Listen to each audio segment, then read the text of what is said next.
정점식 정책위 의장이 결국 어제 자진 사퇴를 했습니다.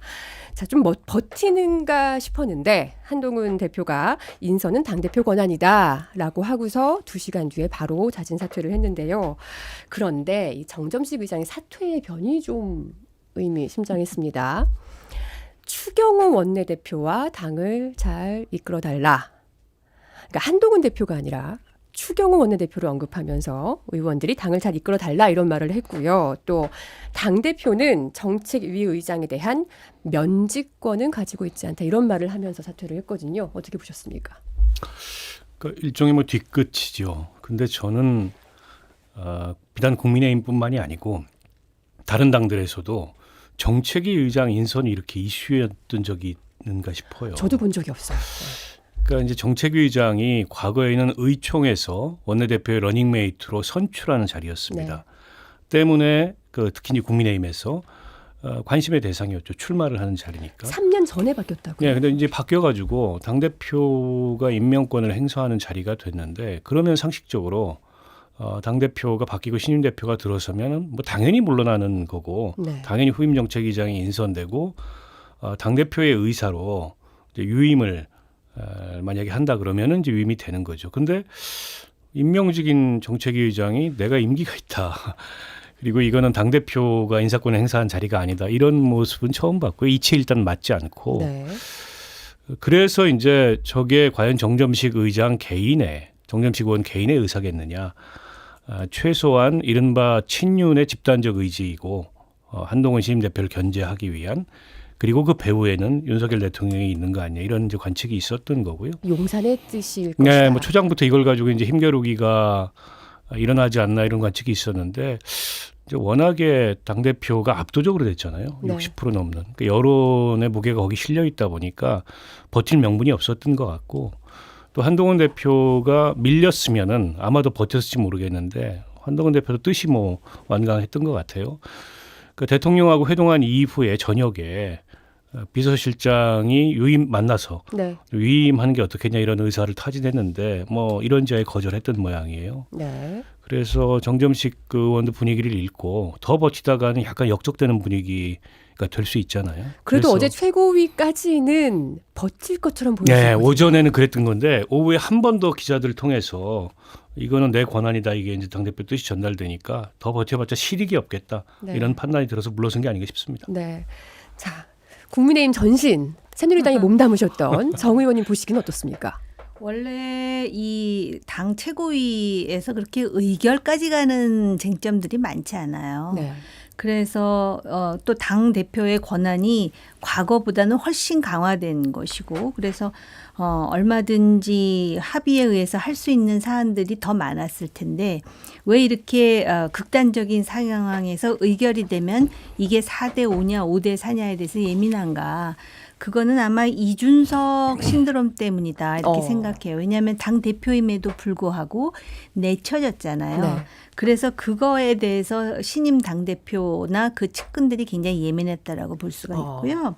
두 번째로는 정점식 의원이 보통 이렇게 해서 이제 나가면 네. 본인이 자기 발로 나가든 밀려 나가든 보통 말이 없잖아요. 좋은 게 좋은 거다. 왜냐하면 당을 생각해서 그런데 굳이 나 자진 사퇴 당했어요 하면서 나간 상황이잖아요. 네.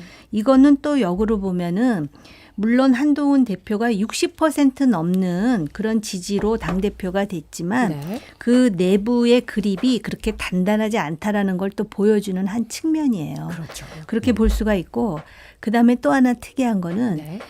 적어도 이 장면에서 언론에서 대통령의 경로 운운이 나올 법도 한데 한마디도 안 나오고 있잖아요. 그거는 아마 그 대통령실의 이제 학습 효과인가 봐요. 경로라는 말이 나와봤자 네. 더 이상 그 경로가 굉장히 진지하게 내지는 심각하게 인식되지 않을 뿐만 아니라 또 실제로 지금 대통령실에서 원했던 거는 유임인 것 같은데 그럼에도 불구하고 지금 상황에 일련의 무기력감이 반영되어 있는 게 아닌가 이런 생각이 들고 마지막으로 말이에요. 만약에 정점식을 그냥 유임을 시키잖아요. 네. 그랬는데 지금 그 한동훈 대표의 지금 당장의 현안이 최혜병 특검과 관련된 문제인데 그 특검과 관련해서도 본인이 공약한 얘기와 좀 다른 얘기로 시간을 끌다 보면은 네. 한동훈 대표 체제가 굉장히 취약하다라는 그런 이해 내지는 오해를 받을 수밖에 없어요. 네. 그런 상황에서 한쪽에서는 맞듣지 않았겠지만 어쨌든 겉으로 보기에는 당대표가 판정승한 것 같은 네. 그런 모습으로 일단 정리가 되는 것 같아요. 네, 지금 의원님 말씀은 사실 지도부 9명 중에서 뭐 4대5 이게 중요하지 않은 사안인데 원래는 지금 한동훈 당대표의 당 장악력이 그만큼 떨어졌기 때문에 이거 5대4로 만들어야 하는 그런 분위기가 있어야 되는 상황이다. 그렇게 진단을 하신 그리고 거고. 대통령을 못 믿는 거죠. 네. 언제 어떻게 나를 칠 수 있다라는 위기감도 좀 있으니까 이 5대4냐 4대5냐가 이렇게 중요하지 않을까요? 개인 생각이에요. 네. 다 개인 생각이시죠. 근데 지금 상황에서 이 한동훈 대표랑 윤석열 대통령이 만났을 때 굉장히 화기애애했다. 이런 보도가 사실 나왔지 경로 이런 건 나오지 않았고요. 이 정점식 정책위 의장에 대한 것도 정진석 비서실장 발로만 나왔던 거잖아요. 그리고 또 정점식 전 의장은 이번에 사퇴를 하면서도 이 결단을 하면서 대통령실과는 전혀 교감이 없었다 이렇게 밝혔거든요. 이건 어떻게 보십니까? 근데 이제 90분간 회동을 했다고 하는데 실제 당무나 현안에 관해서 한동훈 대표는 아마 본인의 생각이나 혹은 본인의 제안 이런 거를 좀 설명했을 가능성이 있어요. 네. 근데 이제 대통령이 그걸 얼마나 진지하게 그리고 성의 있게 수용하고 협의하는 이런 자세를 취했는지 잘 모르겠어요. 그 뒤에 나온 얘기를 보면 뭐 검찰 시절에 과거 일들 가지고 화기애애했다고 그러는데 그런 게 중요한 게 아니잖아요. 과거 검찰에서 두 사람이 함께 했던 일을 지금 뭐 회고하는 게 중요한 게 아니고 현재와 미래가 중요하다. 지금 현재 지금 이 여당 앞에 정부 여당 앞에 닥쳐 있는 현안들이 굉장히 많기 때문에 네. 그에 대해서 얼마나 밀도 있는 협의와 또 소통과 공감대를 이루는가 이게 중요한데 그런 걸 가지고 한동훈 대표하고 소통할 의지가 별로 없어 보여요. 윤 대통령은 하더라도 비서실장을 시켜서 하든가 아니면은 원내에 뭐 이런 친윤들을 시켜서 하든가 이런 게 아닌가 싶습니다. 그래서 약간 이제 격을 달리놓고 물론 대통령과 당대표가 동급일 수는 없어요. 그렇죠. 그렇긴 하나 그렇다 하더라도 어쨌든 신임 대표가 됐으면 신임 대표가 당을 운영할 수 있도록 대통령이 길을 열어주고 또 대통령이 당정 간에 긴밀한 협의를 한 이런 모습 보여줘야 되는데 그런 게 아닌 것 같다. 별로 진지하지 네. 않은 것 같다. 네. 아니 그렇지 않으면 그 자리에서 정점식 의장 문제도 결론을 봤을 텐데 또 저녁에 비서실장을 보내가지고 위임 의사를 전달했다는 거는 글쎄요 뭐 한동훈 대표가 이 얘기하는 거나 진언하는 거를 그렇게 귀담아 듣지 않았다 이런 걸로 저는 읽었고요. 네. 뭐 분위기가 뭐 어쨌든 이런 거는 별로 중요한 문제가 아닌 것 같고 일시적으로 어쨌든 당정 간에 갈등이 있다라는 게 별로 좋지 않기 때문에 네. 한동훈 대표 입장에서 풀고자 다가선 거고 또 정점식 의장 문제 같은 경우 정면 돌파를 해야 되잖아요. 네. 뭐 그런 차원에서 먼저 만나자고 연락을 했던 것 같아요. 그러나 이른바 유난 갈등의 뇌관이 없어졌냐 그건 아닌 것 같습니다. 결국 김건희 여사의 문제 그리고 최혜병 특검법을 어떻게 할 거냐 이게 좁힐 수 없는 이견이 있는 것 같아요. 근데 이제 한동훈 그 대표로서는 숙제잖아요. 숙제죠. 이걸 어떻게 풀어내느냐가 뭐냐면 본인이 공언하고 그걸로 당대표가 그럼요. 됐습니다. 공약이니까. 그리고 그래야만 우리가 지금 이제 이 민심으로부터 좀 다른 평가를 받을 수 있다. 이렇게까지 얘기를 했어요. 근데 이제 당내 상황을 보면 녹록지 않습니다. 그런데다가 이게 뭐 대표가 되고 지금 같은 경우는 이제 허니문 기간이고 대표가 힘이 제일 셀 때인데도 네. 원내에서 나온 얘기를 보면 최혜병 특검법 관련해서 여전히 반대 기류가 강해요. 네. 어떻게 푸느냐가 관건인데 이걸 정말 그 한동훈 대표가 본인이 그동안에 공언했던 대로 풀고자 한다면 이제 또 다른 갈등 요인이 될 가능성이 있고 네. 앞서 그래서 의원님 말씀하셨듯이 여러 가지 안전장치를 만드는 거죠. 최고위원 숫자도 네. 만들어 놓고 윤리위원장도 교체한다는 네. 얘기가 나오고 그런 게 아니겠 싶습니다. 그래서 이후에도 유난 갈등은 윤 대통령이 뭔가 바뀌지 않는 한 다시 촉발될 가능성이 있다 이렇게 네. 봅니다. 뭐 대통령과 여당 당대표가 뭐 동급이라고 볼 수는 없다고 말씀하셨지만 그래도 한동훈 대표는 당정의 이 수평적 관계를 또 강조를 하기도 했었거든요. 근데 우리 정 의원님께서는 어쨌든 한동훈 대표의 판정승이다라고 좀 전에 말씀하셨는데 어떻게 보세요, 박 의원님은? 판정 승인 맞습니까? 아니 그렇죠. 뭐 저는 어쨌든 한동훈 대표가 여기서부터 밀리면은 이게 대표직을 아마 제대로 수행하기 어려웠을 거예요. 그래서 이건 절대 밀리면 안 된다는 생각이 확고했던 것 같고, 그래서 뭐 사무총장을 통해서 일괄사표 얘기도 했고, 네. 그런데도 안 물러나니까 본인 입으로 어쨌든 이건 내 인사권이다라는 걸 얘기한 게 아닌가 싶고. 네. 그래서 오늘 오전에 새 정책위의장을 인선하지 않았습니까? 대구 사선 김상훈 의원이 이 9명 지도부 중에 한 명으로 들어와서 4대5 구도를 5대4 구도로 만드는 역할을 하게 됐습니다. 자, 근데 김상훈 의원 사실 저는 이 김 의원 사선이신데 제가 많은 정보가 없어요. 많이 언론에 올라왔던 인물은 아니신 것 같아요. 잘 아십니까? 모르고요. 아, 모르십니까? 그리고 이 국민의힘의 특징이 있어요. 네. 그러니까는 어떤 권한을 진 사람들, 그러니까 당 지도부라고 할 수도 있고 권력이라고 할 수도 있고 당뿐만이 아니고요. 이 사람들이 선호하는 사람들이 있어요. 어떤 사람들이냐면은 고시를 패스한 사람, 그러니까 네. 뭐 검사 출신이라든지 특히 행정고시를 패스한 사람들은 사람들이 잘 몰라요, 유권자들이. 그런데 아마 행정부에서 몸담고 일했던 경력이 있기 때문에 네. 뭔가 이렇게 지시가 내리거나 어떤 뜻이 전해지면은 매끄럽게 일을 처리하는 그런 거에 좀 인정을 받은 것 같고요. 인지도보다는 그렇습니다. 당대표에 그냥 힘을 실어줄 수 있는. 그렇습니다. 그리고 이제 두 번째로 언론인들을 좋아하는 것 같아요. 그래서 언론인 출신들이 이제 국회에 진입을 해가지고 이 사람들은 뭐냐면은 논리적으로 당의 권력의 입장을 상당히 설파하는 데 능력이 있다라고 아마 판단을 받는 것 같아요. 네. 그 언론인들을 좋아하는 것 같고 세 번째로 경찰 출신들을 좋아하는 것 같아요. 이건 제 개인적으로 네. 그렇게 느껴질 정도로 사선이나 했는데 어떤 레코드가 있을 걸 생각하면 잘 기억이 안 나요. 근데 이제 행정고시인데다가 TK를 중심으로 조용히 사선을 해왔고 앞으로도 계속할 가능성이 있고 네. 그리고 이제 겉으로 보기에는 친한이라고 이렇게 이마에다 붙일 정도로 개파색이 진하지도 않기 때문에 그러니 그게 참 신기했거든요. 이분을 왜 정책위의장에 인선을 했을까? 명확한 친한이 아닌데 그게 참 궁금했거든요. 명확한 친한은 아니지만 이런 분들은 이 권력이 어디로 가느냐에 따라서 얼마든지 친한이 되는데 유연성을 발휘할 수 있는 사람들이죠. 네. 그리고 지금은 색깔이 좀 흐린 게 낫다고 생각할 거예요. 왜냐하면 어쨌든 대통령과의 어떤 정점식 의장 교체 문제와 관련해 가지고 네.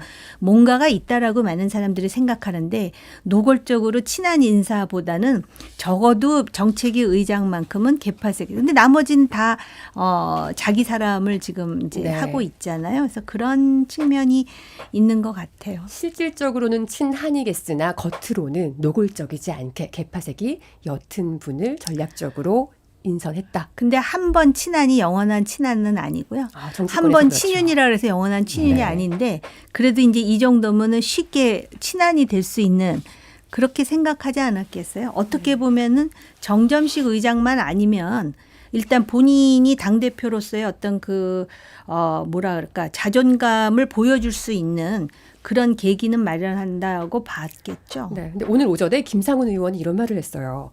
이 최상병 특검법 관련해서 이 특검 전에 수사가 먼저다라는 대통령실이 쭉 가져왔던 스탠스와 같은 입장을 얘기를 했거든요. 근데 한동훈 당대표는 아시겠지만 최상병 특검법의 제3자 특검 추천안을 발의하겠다는 걸로 공언을 한 적이 있고요.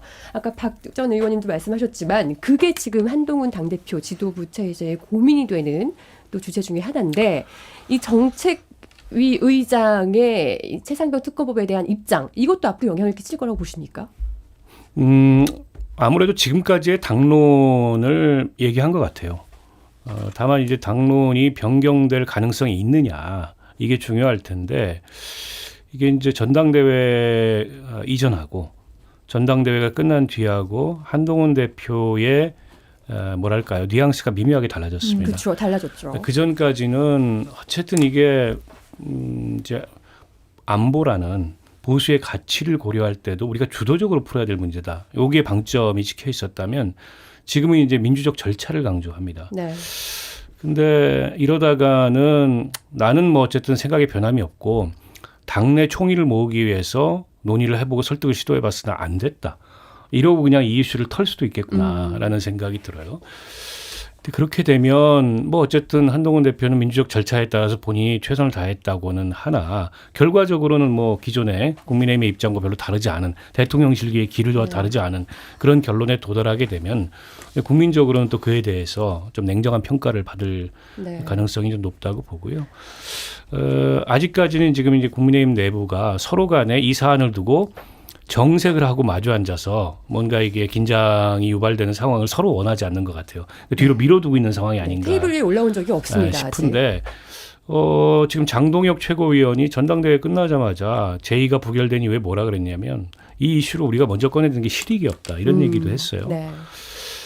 근데 이건 이제 좀 기존의 전당대회 이전의 기류하고 다른 거죠. 그러니까 민주당이 어떻게 하는지 좀 지켜보고 네. 상황을 보겠다라는 것 같은데 어쨌든 한동훈 대표는 본인이 얘기해 놓은 프레임에서 자유로울 수가 없다. 네. 그러면 최소한 발의를 해야 됩니다. 법안을. 본인은 의원이 아니기 때문에 본인이 대표 발의가 아니더라도 뜻을 함께하는 의원 중에 누군가가 대표 발의를 해서 그 구체화된 법안을 놓고 당내에서 토론을 진행을 해야 되는데 아니 이건 민주당이 하자고 하는 거기 때문에 우리가 무슨 법안 발의까지 하냐라는 식으로 가면 실제로는 대통령실과 큰 차이가 없는 거예요. 그러니까 오늘 이 정책위 의장의 발언도 약간은 네. 지금 그런 기류를 대변하는 게 아닌가 싶은데요. 그래서 제가 이게 이제 한동훈 호가 풀어야 될 굉장히 숙제다 이런 말씀을 드렸던 거고 이 김상훈 의원은 그냥 한마디로 무색무취한 선택을 한 것 같습니다. 근데 네. 무색무취한 거라고 하기에는 최근에 또 굉장히 논란되는 발언을 하셨던 분이더라고요. 이 이태원 참사 피해자들 관련해서도 국가적 비극을 이용해서 참사 영업이라는 표현을 쓰시기도 했고요. 그리고 MBC에 대해서도 윤석열 대통령에 대해 악의적인 보도로 채우고 있다는 말을 하는가 하면 한 보수단체가 MBC에 광고를 주는 기업들은 불매해야 된다는 말을 같이 언급하기도 했었거든요. 근데 그거를 객관적 시각에서 보면 문제적 발언이죠. 근데 국민의힘의 표준에서 보면은 별로 문제적 발언이 아니에요. 그런 이 인식이나 그런 발언, 그런 인식을 갖고 있거나 그런 발언을 했던 사람들이 굉장히 많습니다. 저는 더군다나 그 발언을 했던 시점이 네. 결국에는 이제 공천 앞둔 시점이잖아요. 근데 공천을 노린 발언이었다. 대구 3선이면은요, 제일 먼저 공천에서 배제될 대상이 될 가능성이 높아요. 왜냐하면 대구는 어쨌든 국민의힘이 공천만 받으면 당선되는 네. 데인데 거기서 3선에 했으면 비례대표로 한 3선쯤 한 거랑 비슷하거든요. 그러면 이제 공천을 받느냐 못 받느냐 굉장히 중요한 고비인데 그러니까 이분이 조용하지만 그런 처세에 강한 이런 스타일이 아닌가 싶고 아마 의총에서 별 반대 없이 추인될 가능성이 높아요. 네. 그런데다가 좀 특이한 건 보통 이렇게 당직 인선을 할 때 지역 안배라는 걸 하거든요. 그렇죠. 가뜩이나 이제 국민의힘이 영남당 소리를 많이 듣는데 네. 원내대표가 대구인데 지역구가. 네, 추경호 원내대표가 근데 정책위원장을 지역구가 대구로 인선하는 경우는 과거에 이제 지역 안배 그 기준으로 보면 좀 이례적이거든요. 아마 이제 TK 달래기인 게 아닌가 싶어요. 아무래도 당내 주류 또 친윤 이쪽이 이제 영남 쪽에 몰려 있다 보니까 교체는 하는데 네. 그 여러분이 이렇게 뭐 경계심을 가질 만한 그런 사람으로 교체하진 않겠다. 이런 시그널을 보낸 게 아닌가 싶습니다. 그래서 한동훈 대표가 그거를 의식을 하고 네. 지명직 최고위원을 수도권의 당협위원장인 김종혁 위원장으로 지금 지명한 것이 아닌가 이런 해석이 가능할 것 같고요. 그 최혜병 문제와 관련해서는 절대로 한동훈 대표가 자기가 한 말에 대해서 뒤집는 일은 하지 않을 거예요. 이 사람은 본인의 목표라는 게 있습니다. 네. 지금 당을 잘 추스르고 그다음에 대권에 도전하기 위해서 그렇기 때문에 더군다나 안보와 보훈을 강조하는 정당인 만큼 이 문제에 대해서 특검이 불가피하고 제3자 추천 특검으로 하자는 게 본인의 생각이잖아요. 네. 단지 수위와 타이밍을 조율하는 거예요. 왜냐하면 당의 지지자들이나 국회의원들은 관성이라는 게 있어요. 그러니까 지금 이 정책위 의장도 너무나 이렇게 정형화된 대답을 하잖아요. 그게 당으로 보면은 교과서 같은 대답이에요. 그런데 그러한 상황에서 뭔가 변화를 주기 위해서는 지금부터 본인이 앞서가기보다는 자기 측근으로 있는 수석 최고위원이라든지 지금 이제 정책위 의장으로 뽑을 사람들이 이런 얘기하는 거는 제가 볼 때는 어떻게 보면은 이것도 하나의 전술일 수가 있어요. 네. 그렇게 하면서 자기가 이제 설득을 해나가는 과정에서 제일 1차적으로 설득될 사람들이 바로 자기 측근으로 보이는 것 아니겠습니까? 네. 그래서 한동훈 대표는 일단 정치 경험은 없지만 나름대로 머리를 쓰고 전략을 생각하는 사람이라고 본다면 최혜병 문제와 관련해서 지금 다수의 의견이 이렇기 때문에 이건 일단 덮겠습니다. 할 사람은 아닌 것 같아요. 타이밍을 보고 있는 그렇습니다. 거다. 자, 정점식 정책위 의장은 대놓고 친윤이었는데 이분을 어쨌든 물러나게 하고 다른 분을 앉히면서 TK를 약간 달래는 그런 인선을 한 거고 대신 지명직 최고위원은 또 수도권으로 이렇게 앉힌 전략을 썼다 이렇게 보셨는데 저도 좀 설득이 됩니다. 아, 그래요? 네, 네. 이제 이 국민의힘 한동훈 호가 어떻게 나갈지 정말로 최혜병 특검법을 한동훈 안으로 발의를 할지 이거는 저희가 좀 지켜봐야 될 문제인 것 같고요. 또 다른 주제로 넘어가 볼게요. 김종인 전 국민의힘 비대위원장이 내가 김건희 여사 만났었다. 이걸 한 언론과 인터뷰를 했습니다. 김건희 여사가 대선 전에 남편을 도와달라고 전화를 했었고 그다음에 실제로 그 서초동 아크로비스타 지하에서 만나서 부부와 함께 나와서 얘기를 나눴고 당시 윤석열 전 검찰총장이 앞으로 도와주시면 잘 따르겠다고 했다라고 얘기를 했거든요. 요거 우리가 의미를 두고 봐야 되는 포인트가 뭘까요? 글쎄 이거 다 나왔던 얘기 아니에요? 좀 더 구체적으로 보자면은 요 사이에 또 거간 역할을 한 모 정치인이 있어요. 지금 잘 나가고 있어요. 제가 누구라고 얘기는 안 할게요. 네. 그럴 뿐만 아니라 처음에 김건희 여사와 김종인 위원장의 사모님이신 김미경 여사 간에 연락이 된 것으로 네. 이미 오래전에 이것도 언론에 다 보도가 된 것으로 제가 기억을 하고 있거든요. 그 언급하지 않으신 국민의힘의 또 다른 거간 역할을 한 정치인 말고 네. 김종인 전 비대위원장의 사모가 또 그 역할을 했다. 아니요. 거간 역할을 한 사람이 이제 그렇게 연결을 해준 거죠. 네. 그렇게 네, 해가지고선 이제 그 윤석열 당시 후보와 네. 김종인 위원장이 자연적으로 왜냐하면 우리 윤석열 대통령이야말로 아주 자타가 공인하는 사랑꾼이잖아요. 그렇죠. 거기다가 김종인 위원장도 또 만만치 않은 사랑꾼이십니다. 그렇습니까? 그래서 처음에 여사님들하고 연결이 되고 그다음에 자연스럽게 그게 여기 나오잖아요. 부부가 밥 먹었다고. 네. 그렇게 하니까는 전략적으로 또 김종인 위원장이 가지는 무게감이 있잖아요. 네. 그래서 아마 윤 전 총장이 앞으로 도와주시면 잘 따르겠다 했는데 방점은 뭐냐면은 네. 도와주면 잘 따르겠다 그래서 도와주고 있었는데 잘 따르지 않더라. 화장실 나오니까 마음이 달라지더라. 그 얘기를 하고 싶었던 것 같아요. 네, 실제 그 얘기를 했습니다. 네. 왜 윤 대통령의 마음이 그럼 바뀌었을까요? 일단 권력을 잡았잖아요. 잡았고 잡기 전에도 그 김종인 위원장의 어떤 그런 그 조언이라든지 그거에 대해서 상당히 불만이 있었던 것 같은데 그때 또 이슈가 또 여사와 관련된 이슈가 많았고 네. 또 여기서 지금 그 한 가지 변수가 뭐였냐면 이준석 당시 대표였어요. 네. 그래서 상황이 그렇게 돌아가다 보니까 당시 윤석열 후보로서는 그 두 분이 이렇게 썩 맞득지 않은 데다가 또 당내의 국회의원들은 일단 이준석 대표 체제 하에서 젊은 대표 체제에 대해서 맞닿지 않다가 새로운 권력이 등장하는 거잖아요. 그러다 보니까 이제 이준석 소외 전략이 들어간 것이고 그러한 일련의 과정이 있었고 그 과정에서 김종인 위원장도 같이 풍파를 겪다가 중간에 그냥 표현은 뭐한데 어쨌든 네. 좋게 표현하면 나가게 되신 거잖아요. 네. 그래서 이제 그 서운함도 있겠죠, 인간적으로.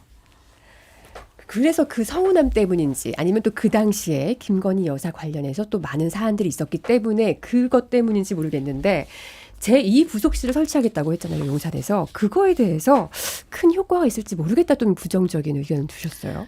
사람이 정치라는 게 공익을 실현하는 것이고 공공선을 실현하는 거지만 사람이 하는 거다 보니까 이 감정을 무시할 수가 없거든요. 네. 근데 김건희 여사의 그 녹취록 중에 서울의 소리하고 한 녹취록인가 거기 보면은 김종인 위원장에 대해서 김종인 위원장이 굉장히 불쾌할 만한 발언을 한 게 있어요. 네. 그러다 보니까 김종인 위원장으로서도 그것에 대해서 불쾌한 마음도 있는 데다가 사실 제2부속실을 설치하기로 결정한 거는 늦었지만 그나마도 다행이고 이것이 특별감찰관으로 이어지는 하나의 계기가 되기를 보수 지지자들은 바라고 있거든요. 그런데 네. 이제 김종인 위원장의 경험칙상으로 볼 때 이거 자체가 여사의 어떤 활동에 대해서 제대로 된 통제와 또는 관리를 하기에는 역부족이다라는 지적을 하고 싶었던 과연 것 컨트롤이 같아요. 되겠느냐라는 물음표.